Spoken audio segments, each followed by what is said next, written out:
Salut à tous, salut à toutes. Encore une nouvelle vidéo sur du Custom Toys, les toys à custom et aussi savoir l'échelle de Légion. Alors ici on est sur un vaisseau légendaire, le Slave One, version Boba. Et donc ici il y a eu plein de versions de sortie, avec plein d'échelles différentes, mais là on s'intéresse surtout à celle de Legacy, donc qui est devenue encore plus rare que rare, qui est devenue tellement rare qu'on va en discuter. Donc ici la version par rapport à Légion, elle est au 1/50e. Donc ici, allez, c'est parti, on y va, on claque les billets, on sort la poche. Attention, on va y aller doucement déjà. Cette version n'est sortie exclusivement que chez Toys. Donc sous le package qui est en dessous, c'est-à-dire le Slave One, un Jedi Starfighter et des figurines exclusives. Donc pour l'effet collectionniste, elle est énormément importante. La value sur le long terme est importante, mais le souci, ça va être de récupérer ce toys. Alors, je vous ai toujours dit dans les vidéos, si vous avez les moyens de vous acheter des beaux toys et de les mettre sur table, ok, mais ne vous ruinez pas. Parce que vous allez comprendre par rapport au prix de celui-là, mais c'est pas le plus cher, il va y en avoir dans des autres vidéos, vous verrez le prix. Donc ici, le toys est complètement jouable. Alors, le souci est que bien sûr, comme c'est pour hop, alors je vais montrer ici. Comme c'est pour des dimensions autres pour les figurines, l'intérieur est pas bon. Donc ça, il n'y a pas de souci. Alors, vous avez vu que moi déjà j'en ai deux, mais en fait j'en ai trois exactement en tout. Pourquoi? Parce que je vais faire les trois versions du Slave One. Alors je voulais chercher pourquoi il y a eu trois versions de Slave One. Qu'est-ce qu'il nous dit? Il nous raconte des conneries. Je voulais chercher sur le net les versions de Slave One qu'il y a eu, de Boba, de Django et d'un autre. Je vous laisse chercher la version. Et donc voilà, donc cette échelle est nickel. Le train d'atterrissage, tout est bon. Alors ici, il va y avoir très très peu de conversion à faire, donc ça c'est plutôt bien. Le seul souci qu'on a avec ce véhicule, c'est le système de train d'atterrissage. Parce que il n'y a pas de système de train d'atterrissage. On n'en voit quasiment jamais. C'est-à-dire que dans les films que vous pouvez voir, on dirait qu'il est en lévitation ou il est directement posé. Et en fait, il y a un système d'atterrissage. Donc la conversion, si vous voulez en faire un Toys ou un 50e le plus parfait possible ou le plus approchant possible, vous êtes obligé de créer les trains d'atterrissage. Moi, je ne me suis pas encore mis. Il n'est pas dans mon planning de commande professionnelle pour l'instant. J'ai déjà passé les autres commandes, mais j'ai pas eu de train d'atterrissage à faire parce qu'il fallait faire volant. Donc pour l'instant, il n'y a pas de souci. Donc, les problèmes de conversion ici sont très très peu. Ça va être ici, hop, on a notre système d'ouverture, voilà, qui va être là. Donc, vous avez pu bien comprendre que c'est pas la bonne échelle. Donc, on va les vider le plus possible. On va enlever les systèmes, etc., etc. Donc, il n'y a pas grand-chose à vider. Donc, ça, c'est plutôt cool. Donc, on va le refermer. On va meuler, bien sûr, tout le système ici. On va le fixer à la super glue, on va mastiquer, on va resculpter tout ça. Ici, on va enlever. Pareil, le cockpit. Donc, si vous êtes un ultra fan et un de mes fans, vous allez pouvoir enlever l'intérieur et demander à un professionnel que je fais assez souvent de me printer l'intérieur pour l'avoir en transparent, le mettre dedans. Donc ça a été une demande d'un de mes clients qui, étant pas trop pressé, attend encore un petit peu. Donc, ça, c'est possible. Si vous faites l'intérieur, il y a toujours des gens qui peuvent vous printer l'intérieur. L'extérieur, vous n'avez rien à changer. Vous n'avez pas de choses qui cassent. Ici, tout ce qui est missile, donc ça, vous pouvez laisser le système. Là, ce qui est bien, c'est qu'en dessous, vous avez directement la trappe d'ouverture, comme dans le film. Normalement, quand vous l'achetez, ici, vous avez Han Solo dans la carbonite qui est ici, donc c'est la bonne dimension. Si vous mettez, alors moi, là, au moment où je fais ces vidéos, j'ai plus de Boba Fett, donc je ne peux pas vous donner l'échelle. J'ai plus d'Han Solo en carbonite, ils ont toutes parties, ou ils sont sur des dioramas, mais je ne peux pas les démonter. Donc là, c'est bien. Donc l'intérieur, si vous voulez, vous pourrez faire quelque chose du style, si vous regardez, il y a une grille ici, vous récupérez des visuels, vous mettez une lumière derrière, etc., etc. Donc ça, si vous faites de la conversion, vous pouvez y aller à fond, c'est parti.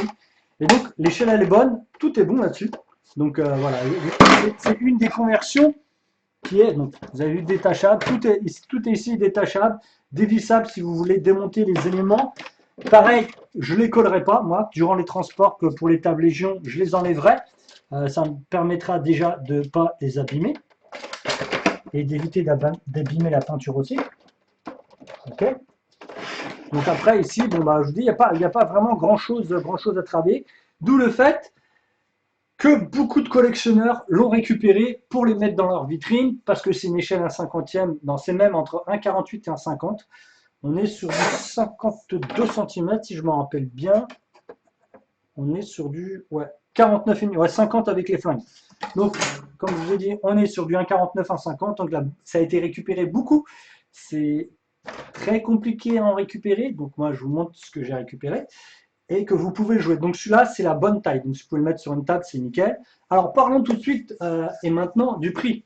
Alors, si vous voulez récupérer dans son emballage comme en dessous, euh, vous allez être sur du 190-200 euros, frais de port compris. Donc déjà, ça pique les yeux. Surtout que ce que nous on recherche, c'est que le Slave One. Le reste, on n'en veut pas. Ok? À part si vous êtes collectionneur avoir le tout, ok.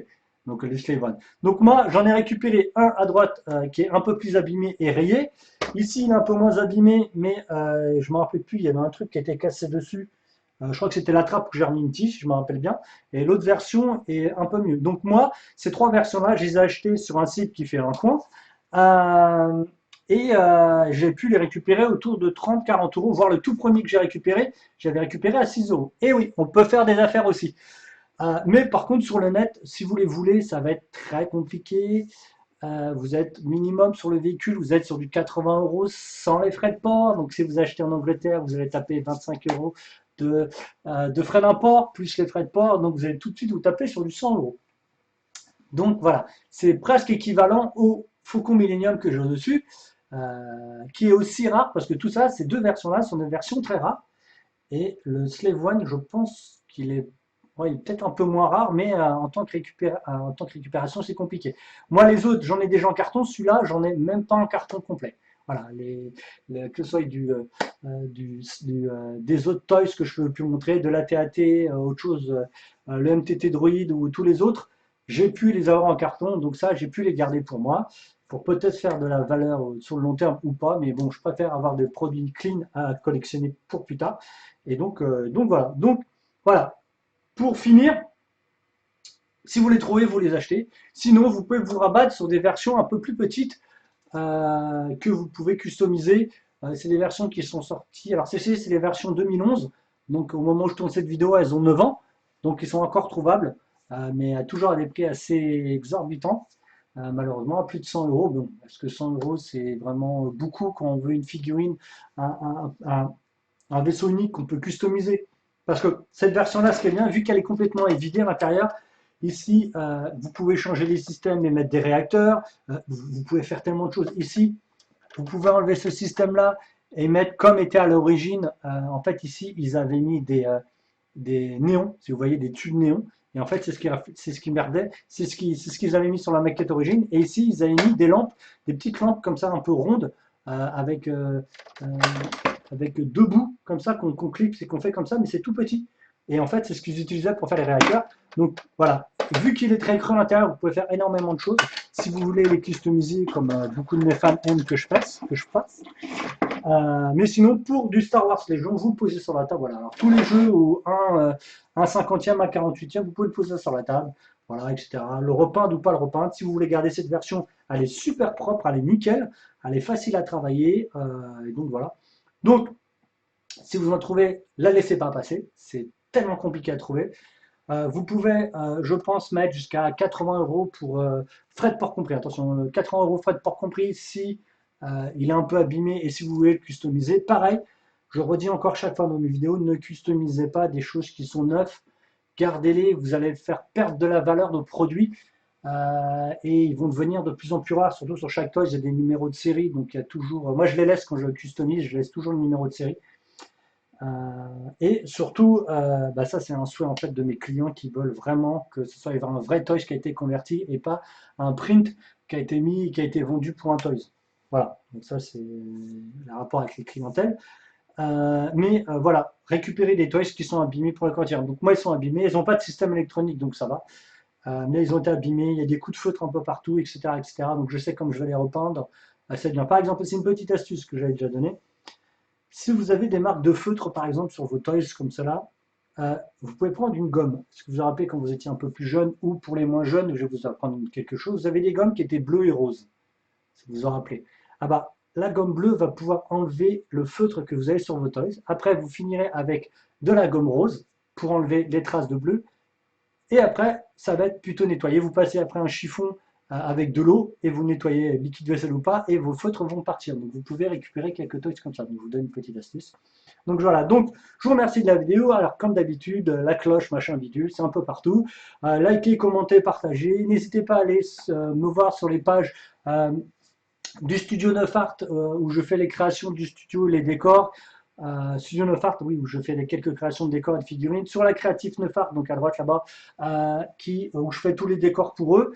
Et mon patron Miniature Hobby qui va mettre en avant tous les petits conseils que vous ne trouverez pas obligatoirement dans les versions françaises ou vous ne trouvez pas du tout bientôt sur YouTube. Pareil sur YouTube, sur 9 Art, vous avez plein de petites vidéos, j'en mets au fur et à mesure. Donc si vous avez cette vidéo, c'est que vous savez que la chaîne existe, parce qu'elle est sur la chaîne. Et n'hésitez pas à aller sur Patreon, liker. Si vous avez des petits conseils, n'hésitez pas à envoyer, ou des questions, n'hésitez pas à envoyer en commentaire, je vous répondrai. Dans la mesure du possible, n'envoyez pas 25 milliards de questions ou 25 fois la même question si elle a été posée 10 fois en dessous. Vous pouvez répondre vous-même, hein, vous avez juste à lire les commentaires avant de poser la question. Utilité, hein, c'est normal. Et donc je vous dis à bientôt pour une prochaine vidéo. Et ce qui arrive est très très gros et pas du tout à la portée des gens. Allez, je vous dis salut tout le monde, à bientôt.